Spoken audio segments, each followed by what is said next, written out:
Noong dekada 70, naipit ng kaliwat kanang mga putukan sa Hulo-Sulu ang buong pamilya ni Sonia. Wala po kaming nadala ni isang damit, ni isang kusing, wala po kami naidala. Kasama ng iba pang mga sibilyan, kinailangan nilang tumawid pa Zamboanga kung saan walang gyera.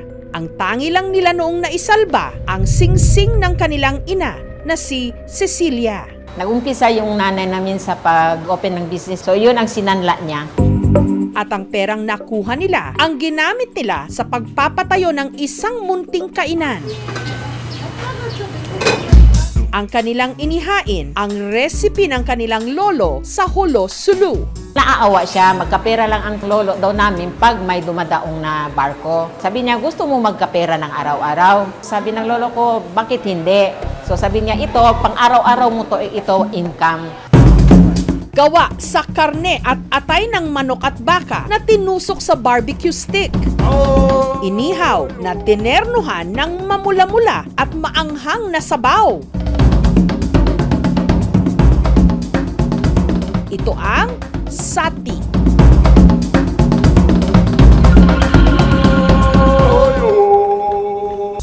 Hanggang ang sati naging bahagi na ng pang-araw-araw na hapag ng mga tausug. Pang breakfast talaga eh. Masasabi natin pag sati kinain mo, talagang pang matagalan din siya sa tiyan. Ito po ang una-unang gagawin natin, ihuhulog na po natin yung spices niya. Ito ang nagbibigay ng lasa para maanghang yung sauce. Tapos, iwan po natin ito ng sandali, pakikuluin natin siya ng maigi. So, ihulog natin po para maging ganito ang texture niya.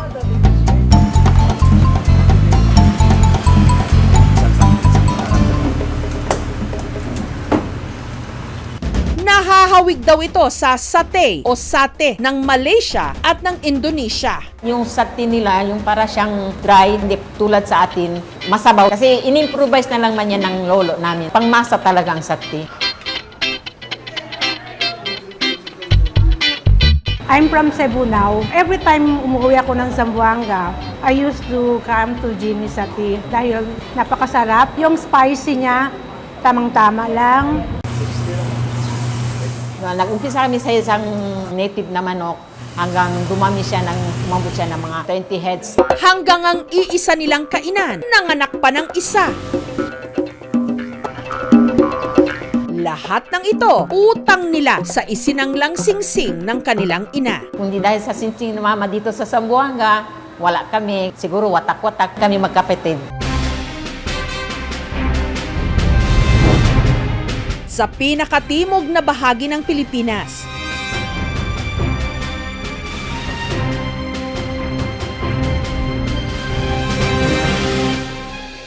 kapansin-pansin ang pagkain at kultura na may impluwensya ng mga karatig bansa natin sa Timog Silangang Asya.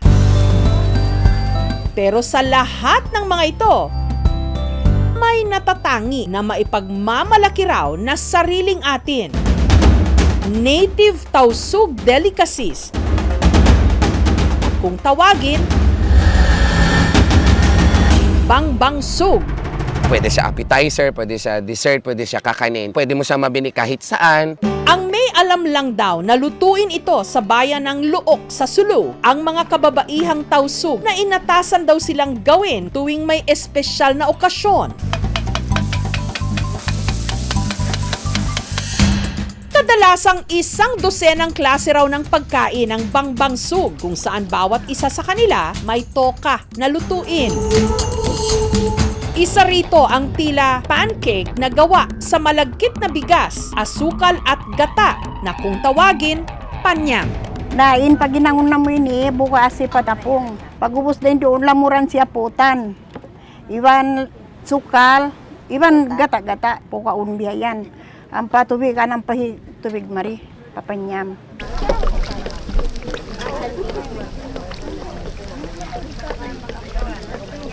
Dapat silent po.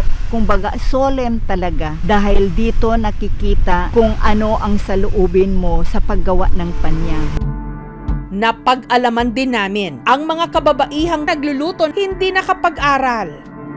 kadalasang naging sanhi ng no read no write po sa mga kababayan namin dito sa loob. Gawa na po ito ng kanunuan noon na ang mga kababaihan, mga kadalagahan po ay hindi dapat lumabas ng bahay. Kung kaya noon, kulang po ang paaralan dito sa amin. Ang nakatoka naman sa paggawa ng durol si Puryam. Na ini pag palutong kami sukal. Pag sini palutungon, kay tungon biyahan, natubigan na mo. Pagtibig na mo, na kau na mo nakata. Pag siya to pagbukat kasing gata, nailunod na mo ning ini adon man palawom. Na pag sini nasukalan na mo na. Tutubigan na kuhalo na bihay ni.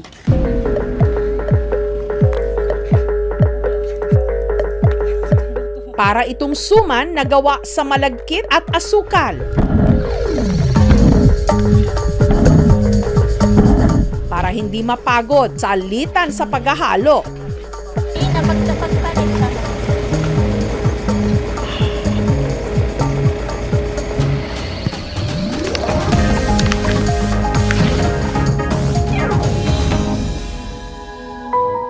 Nasusaray sa bako singoy ako na ka-school. Pasal din doon ang kanak ko nasusa. Na hindi ako makahati bisan bisan magtagalog biyahan ato magsulat si mga nga. Hindi da ako makaingat bisan mag-usahay da ako.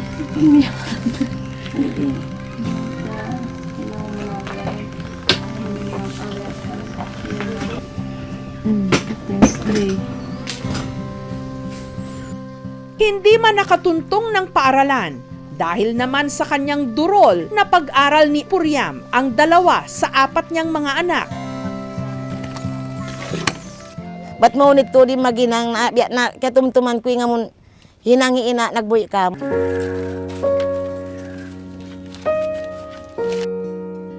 Di ating pangarap ko makatalo si mga anak ko katan. Di ko pa singuron ka ako. Hindi sila nakatuntong ng eskwela pero ang kaalaman sa kusina hindi matatawaran. Ang biyatog katawang-tawang, ikakaansing hinang namo. Magtawang-tawang kami, manam kayo makatan mababae.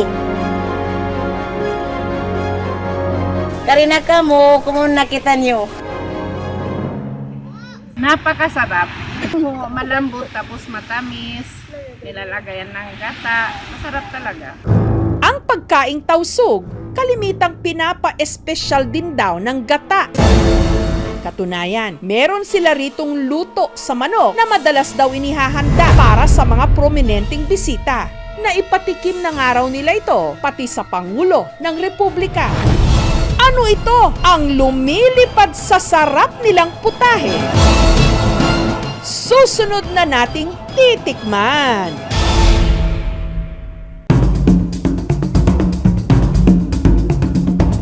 Dahil marami sa mga kababayan natin sa Zamboanga, mga Muslim, karamihan sa mga makakainan dito halal o pagkaing naaayon sa kautusan ng relihiyong Islam. Gaya sa kainang ito ni Aileen sa bayan ng Jolo sa Sulu na ang specialty iniluluto rin ng mga cook na native tausug. Isa sa kanilang best seller ang kung tawagin chicken pianggang. And then ito, yung black spices ng tausug, tinatawag naming sunog lahing. Kulay itim dahil sa inihalo ritong sinunog na nyog. Pag may okasyon ang mga tausug, kadalasan po kasali talaga siya. May mga cook po ako na native tausug and then in-innovate na lang po namin. Ang chicken pianggang, isa raw sa madalas nilang ihain sa kanilang mga ritual. Itong pagduaa ay isang gawain ng aming tribo kung saan parang nag-aalay doon sa mga ninuno. Ang chicken pianggang, isa rin sa unang kinakailangan talaga na mailagay kung tawagin naming dulang. Round platter na naglalaman ng iba't ibang pagkain. Ang ipinagmamalaking chicken pianggang ni na Aileen na ihain na rin daw nila sa ilang mga naging pangulo ng ating republika. Meron din daw sila ritong isang putahe ng manok na made to order. Ang espesyal nilang chicken kalia. Masarap talaga mag-break ng fasting pag ganito yung ulam natin. Tama lang yung yung sinunog na niyog. Ang pag-aayuno sa buwan ng Ramadan ay bahagi ng tinatawag na 5 haligi ng Islam. Madaling araw, titigil ka sa pagkain. Pwede kang kumain o mag-break ka ng fast mo or iftar kapag narinig mo yung call to prayer sa hapon. Isa sa mga advokasya na po namin ang makatulong sa aming fellow tausug na wala pong trabaho. Itong mga pagkain na to dapat mai-preserve bilang parte ng aming pagkatao. Ang culinary ng Pilipinas ay napakayaman sa kwento dahil sa iba't ibang panahon na sinakop tayo ng iba't ibang mga lahi. Bago pa man tayo sakupin, binubuo tayo ng iba't ibang kultura, ng iba't ibang lupon, ng mga tribo, iba-ibang kwento, iba-ibang kultura at iba-ibang pamamaraan sa pagluluto. Napakayaman natin. Sa potential ay hindi na po tayo napag-iwanan. World class na po ang ating mga tagapagluto. Sa panahon ng social media, kahit pa ang masasarap na kainan sa kasulok-sulukan ng Pilipinas, nadidiskubre. Mangan tayo! Ang mga institusyon sa pagluluto sa kalsada at kusina, nabibigyan ng karampatang pagkilala. Magkakaiba man tayo ng paniniwala, opinyon, at panig, lahat tayo nagkakaisa. Kung may nabalita ang masarap, atin yang titikman.